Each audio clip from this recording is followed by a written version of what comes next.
കർത്താവ് ഒരു പ്രാവശ്യം കൂടി ഇങ്ങനെ ഒരു അവസരം നൽകിയതിന് ഞാൻ ദൈവത്തെ സ്തുതിക്കുന്നു. കഴിഞ്ഞ ക്ലാസ്സസിൽ ഞാൻ ആവർത്തിച്ചു പറഞ്ഞ ഒരു കാര്യമുണ്ട്.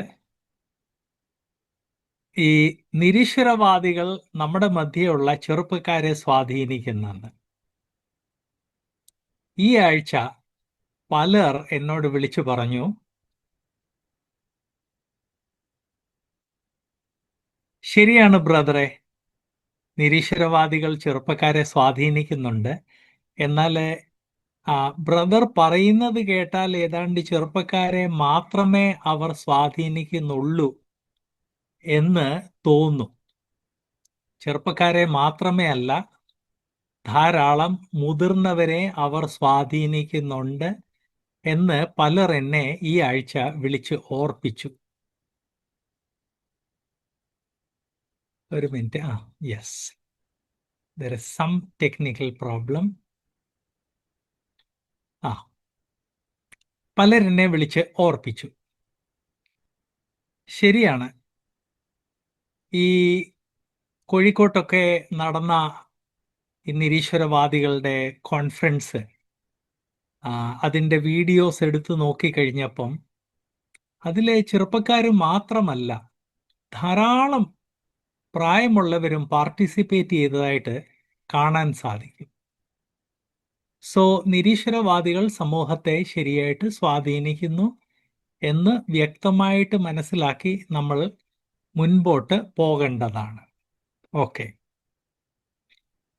അവർ ചോദിക്കുന്ന ചോദ്യങ്ങളിലൊന്ന് നമ്മളിപ്പോൾ ഹാൻഡിൽ ചെയ്യുവാണ്. കർത്താവ് യേശുക്രിസ്തു ഒരു ചരിത്ര പുരുഷനായിരുന്നെങ്കിൽ ആ ചരിത്ര പുരുഷനെ കുറിച്ച് ബൈബിളിൻ്റെ പുറത്ത് സെക്യുലർ ഹിസ്റ്ററിയിൽ അല്ലെങ്കിൽ ബൈബിളിൻ്റെ പുറത്ത് ആരെങ്കിലും യേശുക്രിസ്തുവിനെ കുറിച്ച് എഴുതിയിട്ടുണ്ടോ? ഓബ്വിയസ്ലി കർത്താവ് ചെയ്ത രീതിയിൽ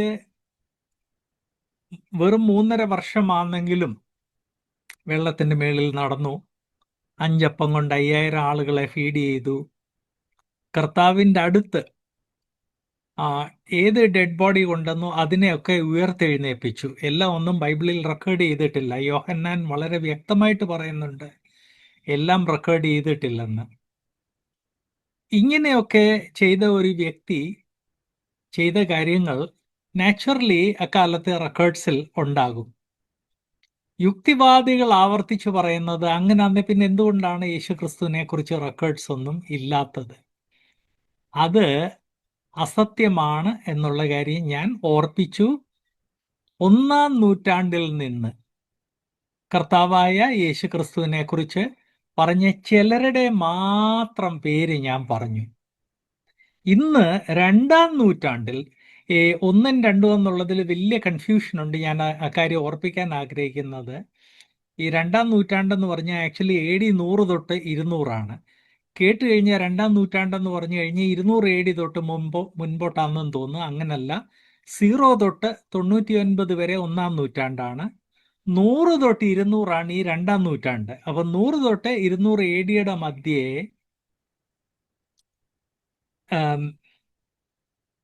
മറ്റ് പല ആളുകൾ കർത്താവായ യേശുക്രിസ്തുവിനെ കുറിച്ച് എഴുതിയിട്ടുണ്ട്. അതിൽ ആദ്യം നോൺ ക്രിസ്ത്യൻസിനെ കുറിച്ച് ഓർപ്പിക്കട്ടെ. നോൺ ക്രിസ്ത്യൻസിൽ ആദ്യമേ ഞാൻ നിങ്ങളുടെ മുൻപിൽ വെക്കുവാൻ ആഗ്രഹിക്കുന്നത് Pliny the Younger. Pliny the യങ്ങറിന് ഗയസ് പ്ലിനിയസ് കൈസിലിയസ് സെക്കൻഡസ് എന്നാണ് ഒഫീഷ്യൽ പേര്. AD 61 ജനിച്ചു, AD 113 മരിച്ചു. സൂപ്പർ റിച്ച് ഒരു റോമൻ ലോയർ ആയിരുന്നു. ക്രിസ്ത്യാനി അല്ലായിരുന്നു എന്നുള്ള കാര്യം ഞാൻ ഓർപ്പിക്കട്ടെ. സൂപ്പർ റിച്ച് റോമൻ ലോയർ ആയിരുന്നു, സെനറ്റർ ആയിരുന്നു. ബിഥിനിയ പൊന്തസ് എന്ന് പറഞ്ഞ ഏരിയയുടെ ഗവർണർ ആയിരുന്നു. ആൻഡ് റോമൻ ചക്രവർത്തിയായ ട്രാജന്റെ വളരെ ക്ലോസ് ആയിരുന്നു. പ്ലിനി 10 പുസ്തകങ്ങൾ എഴുതിയിട്ടുണ്ട്. അതല്ലാതെ ഈ എവരിഡേ എഴുതുന്ന ഈ എഴുത്തുകൾ അത് വേറെ, എന്നാൽ 10 പുസ്തകങ്ങൾ എഴുതിയിട്ടുണ്ട്. അതിൽ 10ാമത്തെ പുസ്തകം കർത്താവായ യേശു ക്രിസ്തുവിൻ്റെ ഹിസ്റ്ററിയെക്കുറിച്ച് വളരെ പ്രാധാന്യം അർഹിക്കുന്ന ഒരു പുസ്തകമാണ്. പ്ലിനി തൻ്റെ 10ാമത്തെ പുസ്തകത്തിൽ ചക്രവർത്തിയായ ട്രാജനോട് കർത്താവായ യേശു ക്രിസ്തുവിനെ കുറിച്ചും യേശു ക്രിസ്തുവിൻ്റെ അനുയായികളെക്കുറിച്ച് വളരെ ഡീറ്റെയിൽ ആയിട്ട് എഴുതിയിട്ടുണ്ട്. ഞാൻ ഓർപ്പിക്കാൻ ആഗ്രഹിക്കുന്നത്, ഈ യുക്തിവാദികൾ വലിയൊരു ബ്രെയിൻ വാഷിംഗ് തന്ത്രമാണ് ഉപയോഗിക്കുന്നത്. യേശു ക്രിസ്തുവിനെ കുറിച്ച് റഫറൻസ് ഇല്ല, റഫറൻസ് ഇല്ല, റഫറൻസ് ഇല്ല. 10 പ്രാവശ്യം കേട്ട് കഴിയുമ്പോൾ നമുക്ക് തോന്നുന്നു റഫറൻസ് ഒന്നുമില്ലെന്ന്. ഹിറ്റ്ലറിൻ്റെ ഈ പബ്ലിസിറ്റി ആൻഡ് പ്രൊപ്പഗാൻഡ ഹാൻഡിൽ ചെയ്യുന്ന ഗോയ്ബൽസ് എന്നും പറഞ്ഞ ഒരു വ്യക്തി ഉണ്ടായിരുന്നു. ഗോയ്ബൽസിൻ്റെ ഓപ്പണായിട്ട് പറഞ്ഞിട്ടുള്ള ഒരു കാര്യമാണ്, അസത്യമായ കാര്യത്തെ സത്യമാണെന്ന് കോൺഫിഡൻസോടെ ഒരു 10 പ്രാവശ്യം പറഞ്ഞു കഴിഞ്ഞാൽ കേൾക്കുന്നവർ ആ അസത്യത്തെ സത്യമായിട്ട് വിശ്വസിച്ചു തുടങ്ങും. കർത്താവായ യേശുക്രിസ്തു ഒരു ചരിത്ര പുരുഷനാണെങ്കിൽ യേശുക്രിസ്തുവിനെ കുറിച്ച് ബൈബിളിന്റെ പുറത്ത് ധാരാളം റെക്കോർഡ്സ് ഉണ്ടാകണമല്ലോ. അങ്ങനെ എന്തുകൊണ്ട് റെക്കോർഡ്സ് ഇല്ല എന്ന് പിന്നെയും പിന്നെയും ഈ നിരീശ്വരവാദികൾ പറഞ്ഞു കഴിയുമ്പോൾ ഈ വിഷയത്തെക്കുറിച്ച് വ്യക്തമായിട്ട് അറിയേണ്ട ക്രിസ്ത്യാനികൾ പോലും കൺഫ്യൂസ് ആയി പോവുക. ശരിയാ, കർത്താവ് യേശു ക്രിസ്തുവിനെ കുറിച്ച് ബൈബിളിന്റെ പുറത്ത് റെക്കോർഡ് ഒന്നും ഇല്ലല്ലോ എന്നങ്ങ് ചിന്തിച്ചു പോകും. കഴിഞ്ഞ 2 ക്ലാസ്സിൽ ഞാൻ വ്യക്തമാക്കിയത് അത് അസത്യമാണ്. 1-ാം നൂറ്റാണ്ടിലുള്ള ധാരാളം കർത്താവിനെ കുറിച്ച് സംസാരിച്ച ധാരാളം ആളുകളിൽ നിന്ന് ചിലരെ മാത്രം സെലക്ട് ചെയ്ത് ഞാനിവിടെ അവരുടെ പേരും പറഞ്ഞു, അവരുടെ പിക്ചറും കാണിച്ചു. 2-ാം നൂറ്റാണ്ടിൽ കർത്താവായ യേശു ക്രിസ്തുവിനെ കുറിച്ച് സംസാരിച്ച ആളുകൾ, ഞാൻ ഒരു പ്രാവശ്യം കൂടെ ഓർപ്പിക്കട്ടെ. 2-ാം നൂറ്റാണ്ടെന്ന് പറയുമ്പോൾ ചിലപ്പം AD 200 കഴിഞ്ഞെന്ന് ചിന്തിച്ചു പോകും. അങ്ങനല്ല, AD 100 തൊട്ടാണ് 2-ാം നൂറ്റാണ്ട്. AD 0 തൊട്ട് 99 വരെ 1-ാം നൂറ്റാണ്ടും AD 100 തൊട്ട് 200 അല്ലെ 199 വരെ 2-ാം നൂറ്റാണ്ട്. 2-ാം നൂറ്റാണ്ടിൽ കർത്താവായ യേശു ക്രിസ്തുവിനെ കുറിച്ച് പറഞ്ഞ ഒരു നോൺ ക്രിസ്ത്യൻ വ്യക്തിയാണ് Pliny the younger. Non Christian വ്യക്തിയാണെന്ന് മാത്രമല്ല, പ്ലിനി തൻ്റെ കാലത്തെ വലിയ ഹൈ ഗവൺമെൻറ് ഒഫീഷ്യലായിരുന്നു. ആൻഡ് രാജാവിൻ്റെ വലിയ ക്ലോസ് ഒരു കോൺഫിഡൻ്റ് ആയിരുന്നു. 10 പുസ്തകങ്ങൾ, 10ാമത്തെ പുസ്തകത്തിൽ യേശു ക്രിസ്തുവിനെക്കുറിച്ചും ക്രിസ്ത്യാനികളെക്കുറിച്ചും വളരെ ഡീറ്റെയിൽ ആയിട്ട് പറഞ്ഞിട്ടുണ്ട്. സോ ഈ നിരീശ്വരവാദികളുടെ പ്രൊപ്പഗാൻഡയിൽ പെട്ടുപോകരുത്. നിങ്ങളോട് നാളെ നിങ്ങളുടെ സഭയിലുള്ള ചെറുപ്പക്കാരും നിങ്ങൾ സുവിശേഷം പറയുമ്പോൾ മറ്റു പലര് ഈ വിഷയങ്ങൾ ചോദിക്കുമ്പോൾ തെളിവ് ധാരാളം ഉണ്ട്.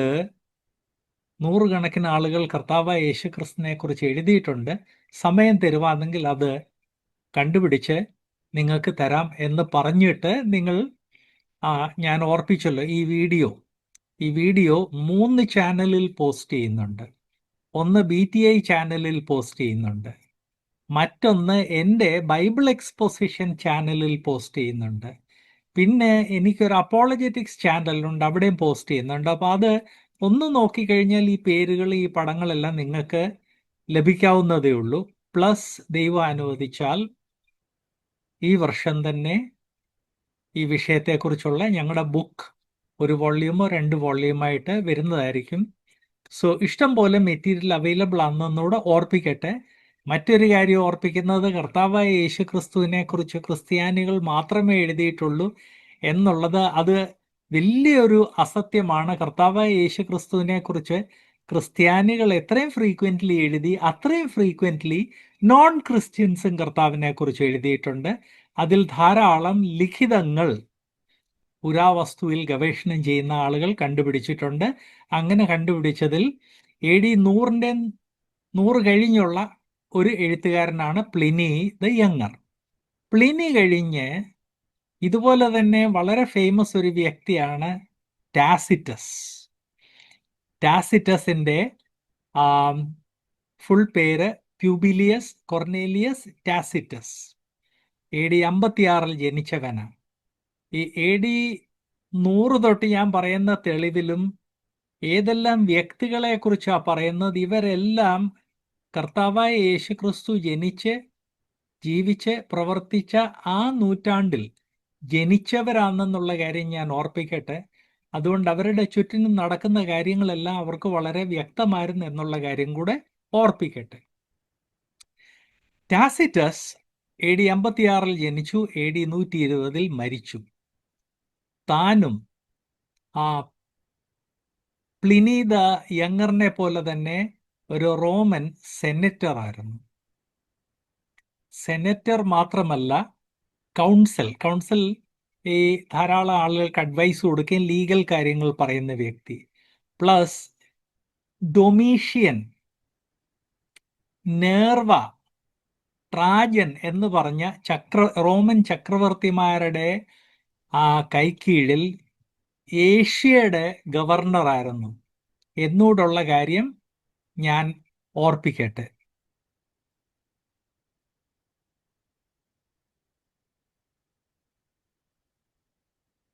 ടാസിറ്റസ് ഏതാണ്ട് 30 മേജർ വോള്യൂംസ് ആണ് എഴുതിയത്. ക്രിസ്ത്യാനി അല്ലായിരുന്നു എന്നുള്ള കാര്യം ഞാൻ ഓർപ്പിക്കട്ടെ. അതല്ലാതെ മൈനർ വർക്ക്സ് ഒത്തിരി എഴുതിയിട്ടുണ്ട്. അതില് 15ാമത്തെ വോള്യൂം AD 116 എഴുതി തീർത്ത 15ാമത്തെ വോള്യൂമിൽ കർത്താവായ യേശു ക്രിസ്തുവിനെ കുറിച്ച് ധാരാളം കാര്യം എഴുതിയിട്ടുണ്ട്.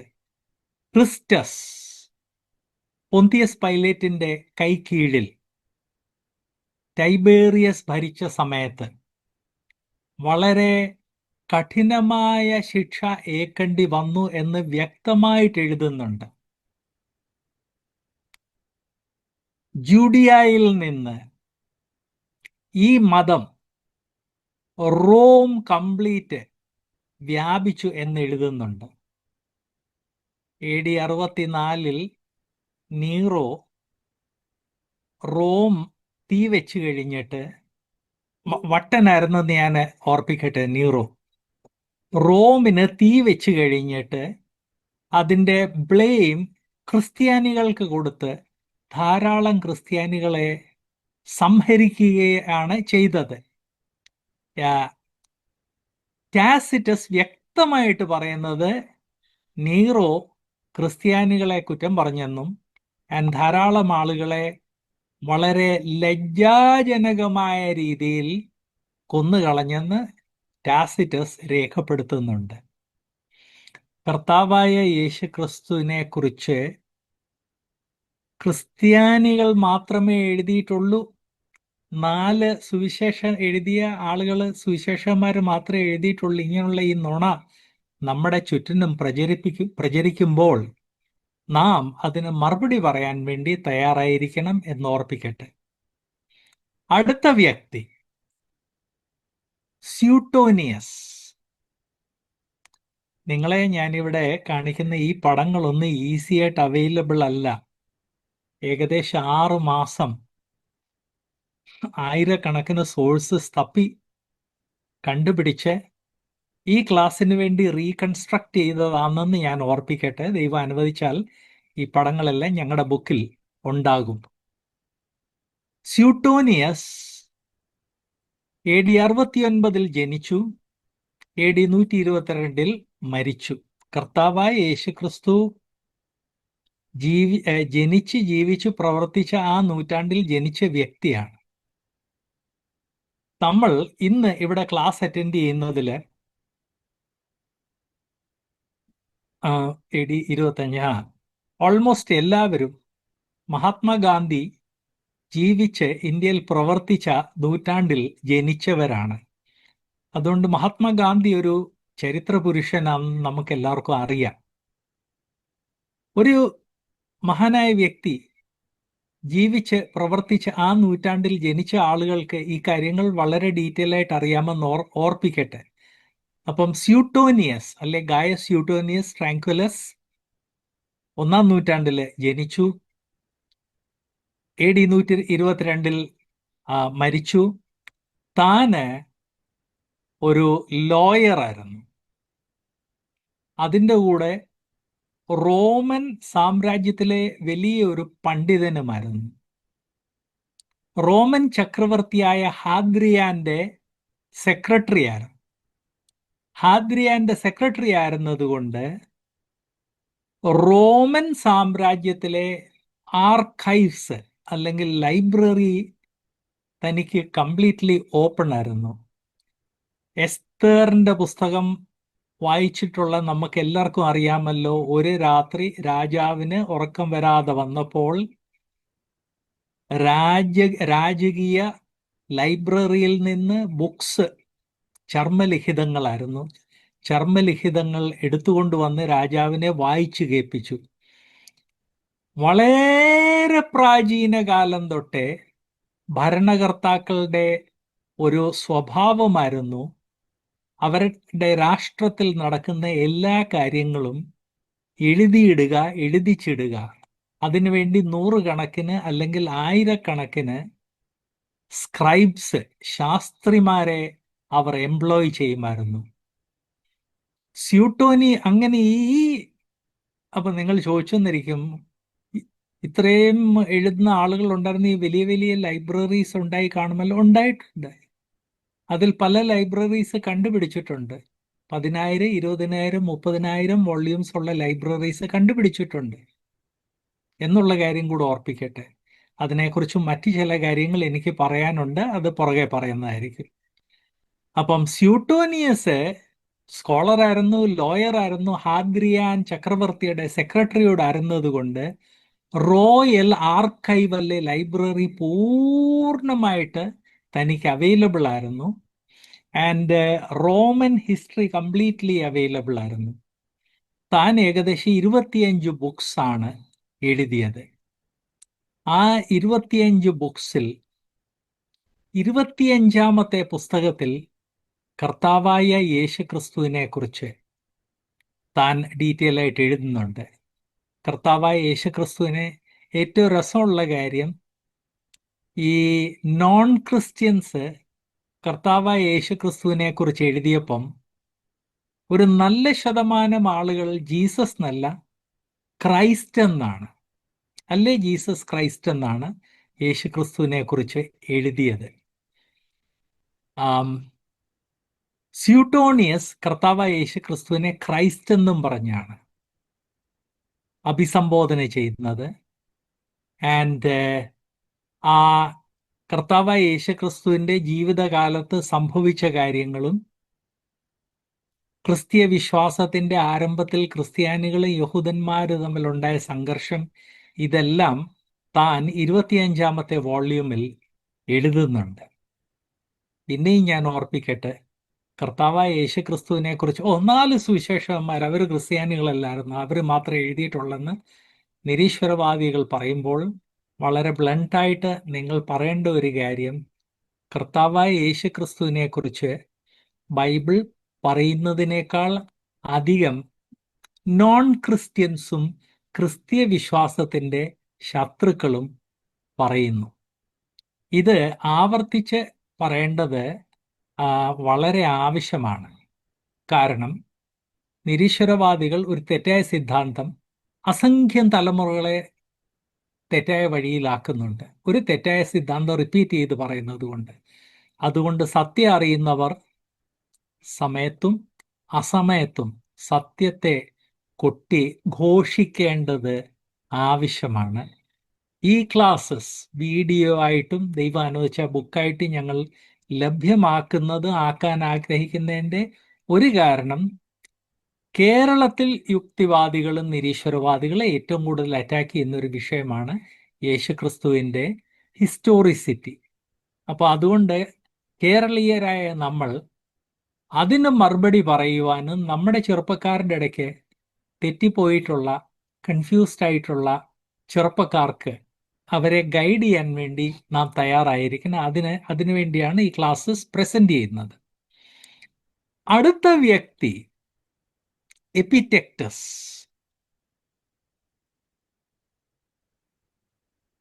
എപ്പിറ്റേറ്റസ്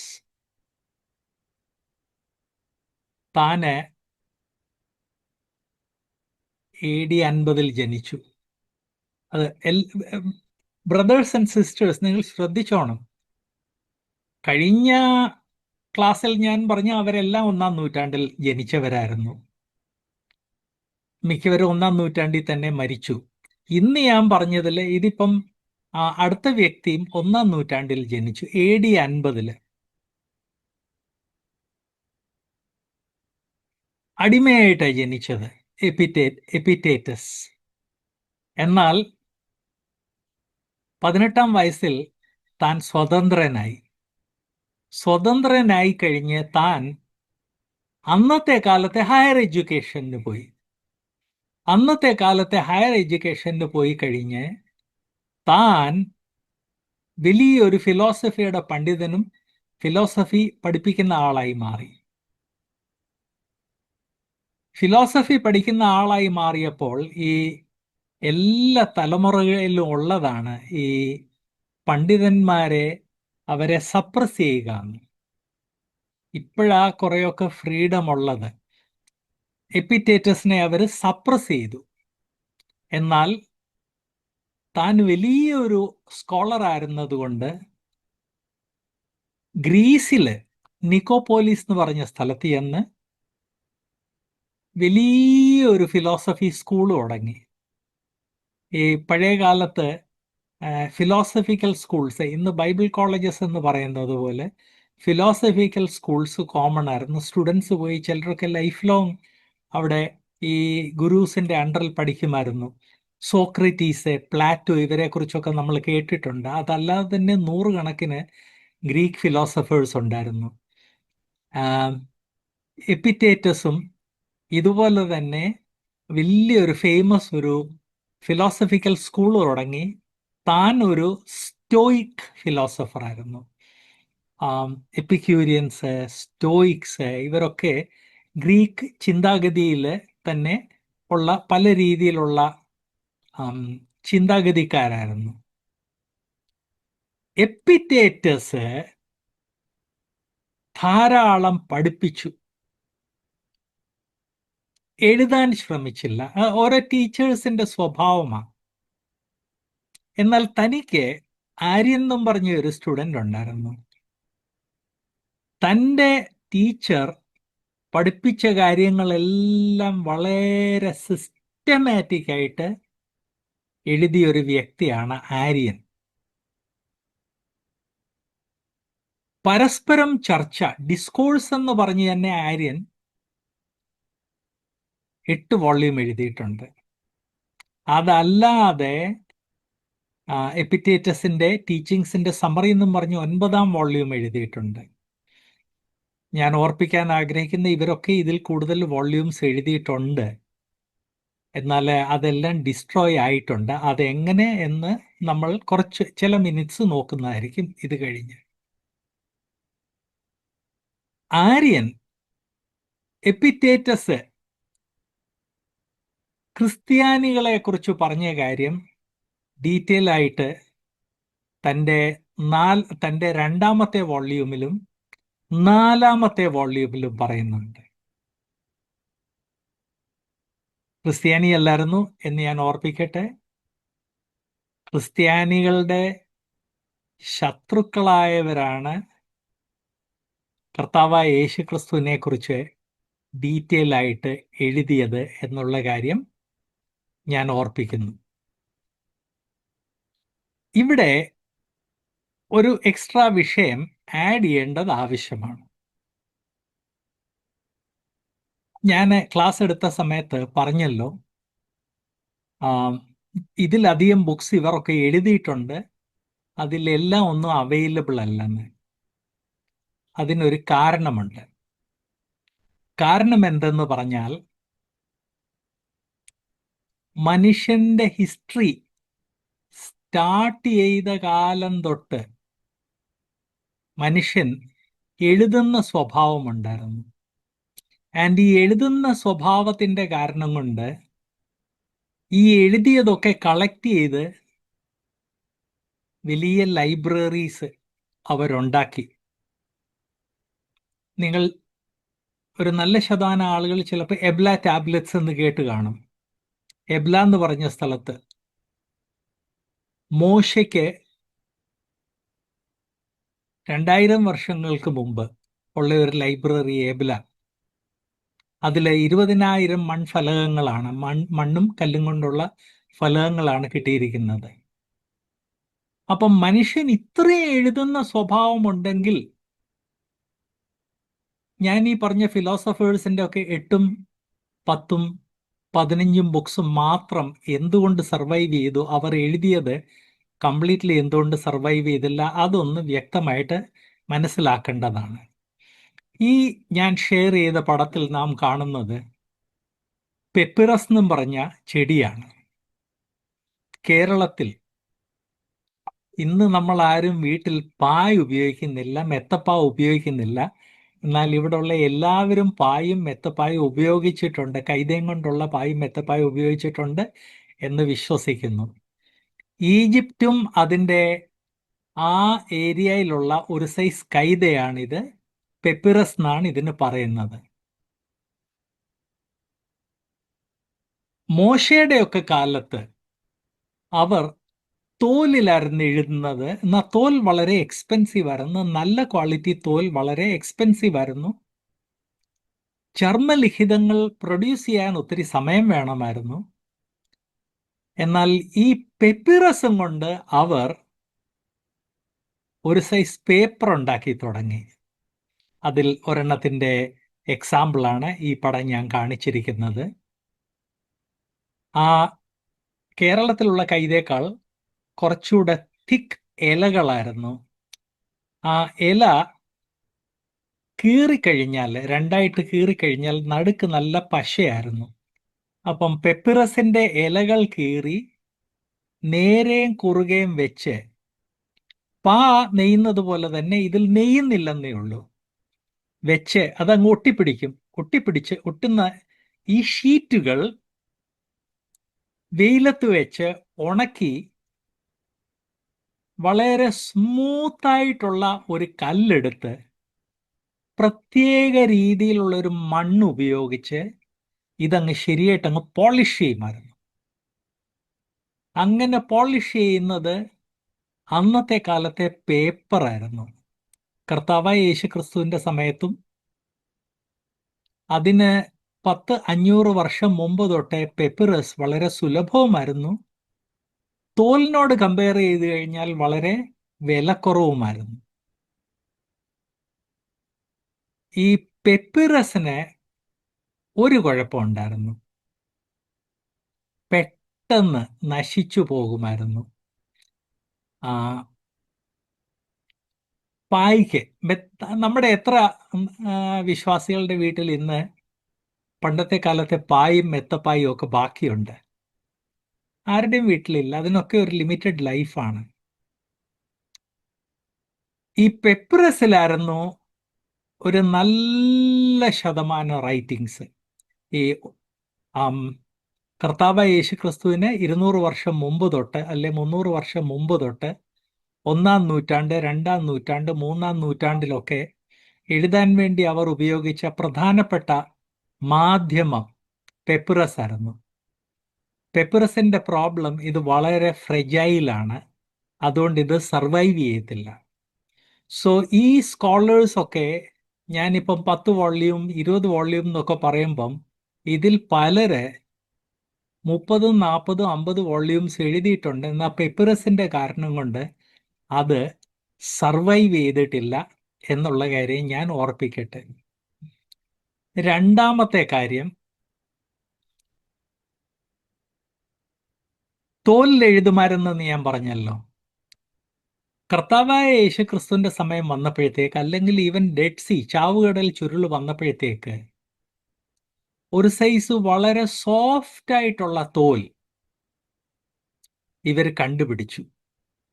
ആക്ച്വലി സാധാരണ ഉപയോഗിക്കുന്നത് വലിയ കന്നുകാലികളുടെ തോലാണ്.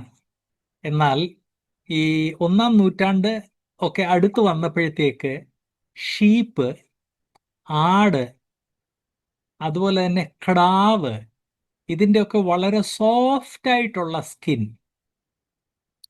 അതവര് റൈറ്റിങ്ങിന് വേണ്ടി പ്രോസസ് ചെയ്തെടുത്തു. ഇതിന് ലൈഫ് കുറച്ചുകൂടെ കൂടുതലായിരുന്നെങ്കിൽ ഇതിന് ഭയങ്കര വിലയായിരുന്നു. പ്രോസസ്സിങ് വളരെ കോസ്റ്റ്ലി ആയതുകൊണ്ട്. കഴിഞ്ഞ ദിവസം ഞാൻ ബൈബിളിൻ്റെ ഒരു മാന്യുസ്ക്രിപ്റ്റ്, അതിൻ്റെ ഹിസ്റ്ററി വായിച്ചുകൊണ്ടിരിക്കുമായിരുന്നു. കൊഡെക്സ് സൈനൈറ്റിക്കസ് എന്നും പറഞ്ഞ്. ആ ഒറ്റ ഒരു കൊഡെക്സ് പ്രൊഡ്യൂസ് ചെയ്യാൻ വേണ്ടി ഏതാണ്ട് 300 ഷീപ്പ് അല്ലെങ്കിൽ ഗോട്ട് അല്ലെങ്കിൽ കിടാവിൻ്റെ സ്കിൻസിൽ നിന്നുള്ള ബെസ്റ്റ് പോർഷൻ എടുത്ത് പ്രോസസ്സ് ചെയ്യേണ്ടി വന്നു. 300 കിടാവിൻ്റെ അല്ലെ 300 ഷീപ്പിൻ്റെ സ്കിൻ എന്ത് കോസ്റ്റ്ലി ആയിരിക്കും. അപ്പം അതിൻ്റെ കാരണം കൊണ്ട് ഈ 1-ാം നൂറ്റാണ്ട് 2-ാം നൂറ്റാണ്ട് തൊട്ട് ആളുകൾ ഒരു പ്രാക്ടീസ് തുടങ്ങി. പ്രാക്ടീസ് എന്താന്ന് പറഞ്ഞാൽ, എവിടെയെങ്കിലും ഒരു തോലിൻ്റെ, പ്രത്യേകിച്ച് പാർച്ച്മെന്റ് എന്ന് പറഞ്ഞ തോലിൻ്റെ ഒരു പുസ്തകം കണ്ടു കഴിഞ്ഞാൽ അതെടുത്ത് വെള്ളം കൊണ്ട് കഴുകി ഒരച്ച് അതേൽ ഉള്ള റൈറ്റിംഗ് മുഴുവൻ മായ്ച്ചു കളഞ്ഞിട്ട് പിന്നെ അത് രണ്ടാമത് യൂസ് ചെയ്യുമായിരുന്നു. ഒത്തിരിയും വാല്യുബിൾ ആയിട്ടുള്ള ബുക്സ് അങ്ങനെ നഷ്ടപ്പെട്ടു പോയിട്ടുണ്ട്. അതിൻ്റെ ബെസ്റ്റ് ഉദാഹരണമാണ് ബൈബിളിൻ്റെ തന്നെ ഒരു വളരെ പ്രാചീന മാന്യുസ്ക്രിപ്റ്റ്. അതിൻ്റെ ഇന്നത്തെ പേര് എഫ്രൈമി റെസ്ക്രിപ്റ്റസ് എന്നാണ്. എഫ്രൈമി എന്ന് പറഞ്ഞ ഒരു വ്യക്തി തൻ്റെ പ്രസംഗങ്ങൾ എഴുതാൻ വേണ്ടി ബൈബിളിൻ്റെ അതിപ്രാചീനമായ തോലും കൊണ്ടുള്ള ഒരു മാന്യുസ്ക്രിപ്റ്റ് എടുത്ത് അത് മുഴുവൻ വാഷ് ചെയ്ത് ക്ലീൻ ചെയ്ത് അതിൽ തൻ്റെ പ്രസംഗം എഴുതി. കാരണം അക്കാലത്തെ രാജ്ഞിക്ക് തൻ്റെ പ്രസംഗം വലിയ ഇഷ്ടമായിരുന്നു. അപ്പം അങ്ങനെയും പല പ്രാചീന ഗ്രന്ഥങ്ങൾ നഷ്ടപ്പെട്ടു പോയിട്ടുണ്ട് എന്ന് ഞാൻ ഓർപ്പിക്കട്ടെ. എഫ്രൈമി റെസ്ക്രിപ്റ്റസിൻ്റെ ഒരു പേജാണ് ഇവിടെ കാണിച്ചിരിക്കുന്നത്. ഇങ്ങനെയുള്ള നശിച്ചുപോയ മാന്യുസ്ക്രിപ്റ്റ്സിൽ നിന്ന് ഒറിജിനൽ റൈറ്റിംഗ്സ് കണ്ടെത്താൻ വേണ്ടി ശ്രമങ്ങൾ നടക്കുന്നുണ്ട്. വളരെ ശ്രമമുള്ള ഒരു വർക്കാണ്. ബട്ട് ഇങ്ങനെയും ധാരാളം മാന്യുസ്ക്രിപ്റ്റ്സ് നശിച്ചു. ഞാൻ നിങ്ങളെ ഓർപ്പിക്കാൻ ആഗ്രഹിക്കുന്നത്, ധാരാളം ഭരണകർത്താക്കൾ പർപ്പസ്ലി ലൈബ്രറീസിനെയും ബുക്സിനെയും നശിപ്പിച്ചു. ബുക്സിനെ കത്തിക്കുന്ന ഒരു സ്റ്റോറി അല്ലെ ഹിസ്റ്ററി നമുക്കറിയാമല്ലോ. അപ്പോസ്തല പ്രവൃത്തിയിൽ മന്ത്രവാദികൾ അവരുടെ തോൽ ഗ്രന്ഥങ്ങളും അതുപോലെ തന്നെ അവരുടെ ഈ പെപ്പുരസ് ഗ്രന്ഥങ്ങൾ ഒന്നിച്ചു കൊണ്ടുവന്ന് പബ്ലിക്കിൽ കത്തിക്കുന്നു. 50,000-ഓളം വെള്ളിക്കാശായിരുന്നു അതിൻ്റെ വില എന്ന് വേദപുസ്തകം പറയുന്നുണ്ട്. അപ്പം പുസ്തകങ്ങൾ വോളണ്ടിയറിലി കത്തിക്കുന്ന ഒരു പരിചയം ഉണ്ടായിരുന്നു. എന്നാൽ വാല്യബിൾ ആയിട്ടുള്ളത് ആരും അങ്ങനെ നശിപ്പിക്കത്തില്ലായിരുന്നു. ബട്ട് മറ്റുള്ളവരുടെ വാല്യബിൾ ആയിട്ടുള്ള വളരെ വിലയേറിയ ഗ്രന്ഥങ്ങൾ കത്തിച്ച് നശിപ്പിക്കുന്ന സംഭവങ്ങൾ മനുഷ്യ ചരിത്രം നിറയെയുണ്ട്. ക്രിസ്ത്യാനികളും ചെയ്തിട്ടുണ്ട്. അതിൻ്റെ ബെസ്റ്റ് ഉദാഹരണം നമുക്കറിയാം. ഇന്ത്യയുടെ ഏറ്റവും നോർത്ത് ഈസ്റ്റിലുള്ള ഒരു സ്റ്റേറ്റ് ആണല്ലോ ലഡാക്ക്. മലയാളികൾ സാധാരണ ലഡാക്ക് എന്നാണ് പറയുന്നത്. ലഡാക്കിലെ കൾച്ചർ വളരെ ഏൻഷ്യൻ്റ് ഒരു കൾച്ചറാണ്. അവരുടെ ഭാഷ ഇന്ത്യയിലുള്ള മറ്റു ഭാഷകളിൽ നിന്ന് ഡിഫറൻ്റ് ആണ്.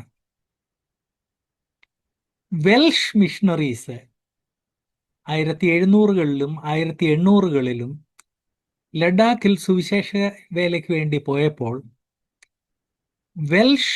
ഈ ലഡാക്കിൽ ധാരാളം അതിവിശാലമായ ലൈബ്രറീസ് അവർ കണ്ടു. മിഷണറീസ് അതിൻ്റെ ഭാഷ അറിയത്തില്ല, അതിലെന്താ എഴുതിയിരിക്കുന്നതെന്ന് അറിയത്തില്ല.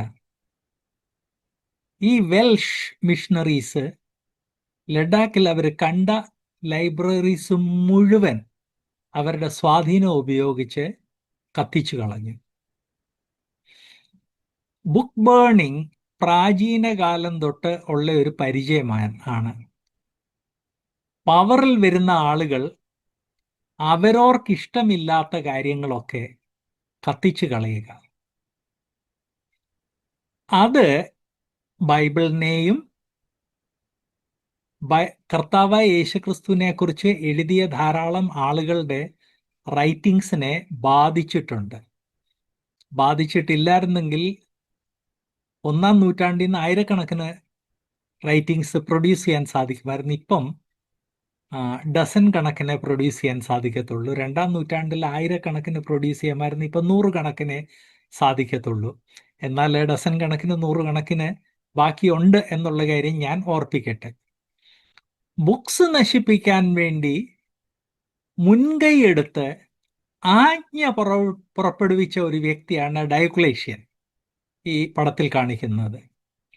ഡയോക്ലേഷ്യൻ AD 303-ന്റെയും 311-ന്റെ ഇടയ്ക്ക് അതിഭയങ്കര ക്രിസ്ത്യാനികൾക്കെതിരെ ഒരു അതിഭയങ്കര പീഡനം തുടങ്ങിയെന്ന് മാത്രമല്ല, ക്രിസ്ത്യാനികളുടെ പള്ളികൾ ഇടിച്ച് നശിപ്പിക്കണമെന്നും ക്രിസ്ത്യാനികളുടെ ലീഡേഴ്സിനെ ശിക്ഷിക്കണമെന്നും ക്രിസ്ത്യാനികളുടെ വിശുദ്ധ ഗ്രന്ഥങ്ങൾ എന്ന് പറഞ്ഞാൽ ബൈബിൾ മാത്രമല്ല, ബൈബിളിനെ കുറിച്ച് അന്ന് തന്നെ കമന്ററീസ് എഴുതുമായിരുന്നു, പാട്ടുപുസ്തകങ്ങളുണ്ടായിരുന്നു.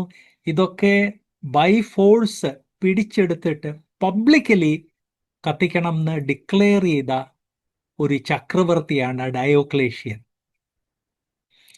ഡയോക്ലേഷ്യൻ നോക്കിയിട്ട് ഈ ക്രിസ്തീയ വിശ്വാസം ഇത്രയും സ്ട്രോങ് ആയിരിക്കുന്നത് അവരുടെ ഗ്രന്ഥം അവരുടെ വിശ്വാസത്തെ സ്ട്രോങ് ആക്കുന്നു.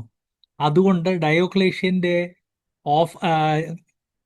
ഓഫീസേഴ്സ് അഗ്രസീവായിട്ട് ക്രിസ്ത്യൻസ് ഒന്നിച്ചു തിങ്ങി പാർത്തടത്ത് ചെന്ന് അവരുടെ ബുക്സിനെ പിടിച്ച് ക്യാപ്ചർ ചെയ്ത് കത്തിച്ചു കളയുമായിരുന്നു. ക്രിസ്ത്യാനികളുടെ മാത്രമല്ല, യഹൂദന്മാരുടെയും ബുക്സ് ഒത്തിരി നശിച്ചിട്ടുണ്ട്. AD 70 യഹൂദന്മാരുടെ ടെമ്പിൾ റോമൻസ് കത്തിച്ച് കളഞ്ഞപ്പോൾ അതിൻ്റെ അകത്ത് വലിയ പുസ്തക ശേഖരമുണ്ടായിരുന്നു, പുസ്തക ഭണ്ഡാരം ഉണ്ടായിരുന്നു. കംപ്ലീറ്റ്ലി അവർ കത്തിച്ചു കളഞ്ഞു. AD 132 തൊട്ട് 135 ബാർ കൊക്കബ എന്നും പറഞ്ഞ ഒരു വലിയ ഒരു റിവോൾട്ട് റോമൻസിനെതിരെ ഉണ്ടായി. അങ്ങനെ വന്നു കഴിഞ്ഞപ്പോൾ റോമൻസ് യഹൂദന്മാരുടെ ഗ്രന്ഥങ്ങളും ധാരാളം കത്തിച്ചു കളഞ്ഞു. അങ്ങനെ യഹൂദന്മാരുടെ ഗ്രന്ഥങ്ങൾ കത്തിച്ചു കളയണം, ക്രിസ്ത്യാനികളുടെ കത്തിച്ചു കളയണം എന്ന് പബ്ലിക് ഓർഡർ ഉണ്ടായിരുന്നു. അങ്ങനെ ഓർഡർ കൊടുത്തതിൽ ഒരാളാണ് ഞാൻ ഈ പടത്തിൽ കാണിച്ചിരിക്കുന്ന ഡയോക്ലേഷ്യൻ. ഡയോക്ലേഷ്യൻ കഴിഞ്ഞ് ആന്റിയോക്കസ് എപ്പിഫാനസ് 167 അതിന് മുൻപാണ്, ഞാൻ അത് കഴിഞ്ഞ് തന്നേ ഉള്ളൂ. അതിന് മുൻപാണ് യഹൂദന്മാരുടെ ഗ്രന്ഥങ്ങൾ, പ്രത്യേകിച്ച് പഞ്ചഗ്രന്ഥങ്ങൾ സെർച്ച് ചെയ്ത് കത്തിച്ചു കളഞ്ഞു. അങ്ങനെ കത്തിച്ചു കളഞ്ഞ് ഇതിന്റെ കാരണം കൊണ്ട് സ്റ്റാറ്റിസ്റ്റിക്കലി നോക്കുമ്പോൾ യഹൂദന്മാരുടെയും യവനന്മാരുടെയും ക്രിസ്ത്യാനികളുടെയും 99% ഗ്രന്ഥങ്ങൾ ഇങ്ങനെയുള്ള ആളുകൾ കത്തിച്ചു കളഞ്ഞു. അത് കഴിഞ്ഞ് എത്രയോ അമൗണ്ട് ബാക്കിയുണ്ട് എന്നുള്ള കാര്യം ഞാൻ ഓർപ്പിക്കട്ടെ. അതിൽ യഹൂദന്മാരെ പേടിച്ച് കുറെ ഗ്രന്ഥങ്ങൾ ഒളിച്ചു വെച്ചായിരുന്നു. അതിലൊരു ശേഖരം 1947 യഹൂദന്മാരുടെ ഒരു ശാസ്ത്രിയാണ് ഈ കാണുന്നത്. ഇവർ വളരെ ഡിവോട്ടഡ് ആളുകളായിരുന്നു. അവരുടെ കാരണം കൊണ്ടാണ് ഇന്ന് പഴയ നിയമത്തിന്റെ ആയിരക്കണക്കിന് കോപ്പീസ് നമുക്കുള്ളത്.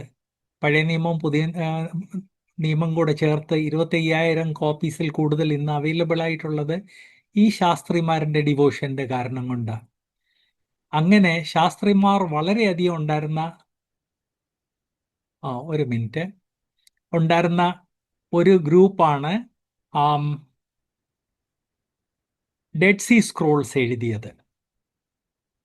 റോമൻസ്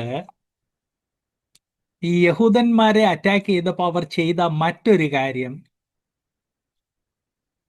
യഹൂദന്മാരുടെ കിട്ടിയ സ്വർണവും വെള്ളിയെല്ലാം കൊണ്ടുപോയി. സ്വർണവും വെള്ളി കൊണ്ടുപോവുകയും ചെയ്തു, ബുക്സ് എല്ലാം തീ കത്തിക്കുകയും ചെയ്തു. അവരുടെ അത് ഒരു ഹോബിയായിരുന്നു, ഡിസ്ട്രക്ഷൻ. ഇത്രയും ഡിസ്ട്രക്ഷൻ കഴിഞ്ഞിട്ടും ഇന്ന് ധാരാളം മെറ്റീരിയൽ അവൈലബിൾ ആണെന്നുള്ള കാര്യം ഞാൻ ഓർപ്പിക്കട്ടെ. നീറോ റോം കത്തിച്ചതിൻ്റെ ഒരു പടമാണ്. അങ്ങനെ റോം കത്തിച്ചു കഴിഞ്ഞിട്ടാണ് ക്രിസ്ത്യാനികളെ ബ്ലെയിം ചെയ്തത്. 1-ാം നൂറ്റാണ്ട് തൊട്ട് ക്രിസ്ത്യാനികൾ വീടുകളിലാണ് കൂടിക്കൊണ്ടിരുന്നത് എന്നുള്ള കാര്യം ഞാൻ ഓർപ്പിക്കട്ടെ. സഭ വീടുകളിൽ കൂടണം, അതുകൊണ്ട് വീടുകളിൽ കൂടിയതല്ല എന്നുള്ള കാര്യം ഞാൻ പ്രത്യേകം ഓർപ്പിക്കട്ടെ. കാരണം ഇപ്പൊ ചിലർ വാദിക്കാറുണ്ട്, അന്ന് 1-ാം നൂറ്റാണ്ടിൽ വീടുകളിൽ സഭ കൂടി വന്നു, അതുകൊണ്ട് ഇന്നും നമ്മൾ അങ്ങനെ ചെയ്യണം. വേദോസ്തം അങ്ങനെ ആജ്ഞാപിക്കുന്നില്ല. അന്ന് സഭ പുതിയതായിട്ട് സ്റ്റാർട്ട് ചെയ്തപ്പോൾ അവർ ആദ്യമേ യഹൂദന്മാരുടെ സിനഗോഗിൽ കൂടി വന്നു. ഇവർ ഈ ക്രിസ്ത്യാനികൾ യഹൂദന്മാരല്ലെന്ന് മനസ്സിലായപ്പോൾ യഹൂദന്മാരവരെ പുറത്താക്കി കഴിഞ്ഞപ്പോൾ അക്കാലത്തെ ധനികരായ ക്രിസ്ത്യാനികളുടെ വീട്ടിലാണ് അവർ ഒന്നിച്ചു കൂടിയത്. ബാക്ക്ഗ്രൗണ്ടിൽ അലമാരികളിൽ ആ പുസ്തകങ്ങളുടെ കൈയെഴുത്ത് ചുരുളുകൾ നമുക്ക് കാണാം. ഈ ഡയോക്ലേഷ്യൻ തൊട്ട് ഉള്ള ആളുകൾ ക്രിസ്ത്യാനികളെ സെർച്ച് ചെയ്ത്, അവരുടെ വീടുകളെ സെർച്ച് ചെയ്ത്, അവരുടെ കയ്യിലുള്ള ലിറ്ററേച്ചറിനെ ഡിസ്ട്രോയ് ചെയ്തപ്പം വീടുകളിലൊക്കെ സ്റ്റോക്ക് ചെയ്ത ലിറ്ററേച്ചർ ഡിസ്ട്രോയ് ചെയ്യാൻ വളരെ എളുപ്പമായിരുന്നു എന്നുള്ള കാര്യം ഞാൻ ഓർപ്പിക്കട്ടെ. ബ്രദേഴ്സ് ആൻഡ് സിസ്റ്റേഴ്സ്, ഇന്ന് ഇന്ത്യയിലുള്ള ക്രിസ്ത്യൻ കമ്മ്യൂണിറ്റി 2 രീതിയിലുള്ള പ്രശ്നമാണ് നേരിടുന്നത്. ഒന്ന്, നമ്മുടെ വിശ്വാസത്തെ അക്രൈസ്തവരോട് ഷെയർ ചെയ്യുന്നതിൽ പല രീതിയിലുള്ള റെസ്ട്രിക്ഷൻസ് വന്നു കഴിഞ്ഞു. ചില പട്ടണങ്ങളിലെ ചില അക്രൈസ്തവരുടെ പട്ടണങ്ങളിൽ അവരുടെ മതമല്ലാതെ മറ്റു മതത്തിലുള്ളവർ കയറാൻ പോലും പാടില്ല. അങ്ങനെ റെസ്ട്രിക്ഷൻ വന്നു കഴിഞ്ഞു. അപ്പോൾ ഒരു സൈഡിൽ നമ്മുടെ വിശ്വാസം, സുവിശേഷം കോമൺ ആളുകളോട് ഷെയർ ചെയ്യാൻ വലിയ തടസ്സം വന്നിരിക്കുമ്പോൾ, മറുവശത്ത് ക്രിസ്തീയ സമൂഹത്തിൽ ക്രിസ്ത്യാനികൾ എന്ന് പറയപ്പെടുന്ന ആളുകൾ വളരെ പവർഫുള്ളായിട്ട് ബൈബിളിനെ എതിർക്കുന്നു. കഴിഞ്ഞ ആഴ്ചയാണ് ഞാൻ ചില ആളുകളുടെ പേര് പറഞ്ഞായിരുന്നല്ലോ. ഈ യുക്തിവാദികളിൽ, അല്ലെങ്കിൽ ശരിയായിട്ട് പറഞ്ഞാൽ യുക്തിവാദി എന്നുള്ളത് ശരിയല്ല, നിരീശ്വരവാദികളിൽ നിന്ന് ചിലരുടെ പേര് ഞാൻ പറഞ്ഞായിരുന്നു. അതിൽ ടോമി സെബാസ്റ്റ്യൻ ക്രിസ്ത്യാനിയാണ്, ജോസ് കണ്ടത്തിൽ ക്രിസ്ത്യാനിയാണ്, സനൽ ഇടമറുക് ക്രിസ്ത്യാനിയാണ്, പ്രൊഫസർ രവിചന്ദ്രൻ ഹിന്ദുവാണ്. ഇതില് ടോമി, ജോസ്, രവിചന്ദ്രൻ ഇവരൊക്കെ ഒരു ടീമിന്റെ മെമ്പേഴ്സ് കേരളത്തിലാണ്. സനൽ ഫിൻലാൻഡിൽ നിന്നാണ്. സനലിനിപ്പം ഇന്റർനെറ്റിൽ 10,000 ഫോളോവേഴ്സ് ആയി കഴിഞ്ഞു. എന്നാൽ കഴിഞ്ഞ ആഴ്ച എന്നെ ഇൻഫോം ചെയ്ത ആൾ പറഞ്ഞത് ടോമി, ജോസ്, രവിചന്ദ്രൻ ഇവരൊക്കെ വളരെ സിസ്റ്റമാറ്റിക് ആയിട്ടാണ് കേരളത്തിൽ വർക്ക് ചെയ്യുന്നത്. ഒരു ടീം പ്രൊപ്പഗാൻഡ ചെയ്യുമ്പം മറ്റേ ടീം അവധിയെടുത്ത് അടുത്ത പ്രൊപ്പഗാൻഡയ്ക്ക് വേണ്ടിയുള്ള തയ്യാറെടുപ്പാണ്. ഇതാണ് ഈ നിരീശ്വരവാദികൾ കേരളത്തിൽ ചെയ്യുന്നത്. നമ്മൾ ഉദ്ദേശിക്കുന്നത് പോലെ ഈസിയല്ല. നമ്മളൊക്കെ അറിയുന്നതിനേക്കാൾ കൂടുതൽ ഇവർ പ്രൊപ്പഗാൻഡ ചെയ്യുന്നുണ്ട് എന്നുള്ള കാര്യം ഓർപ്പിക്കട്ടെ.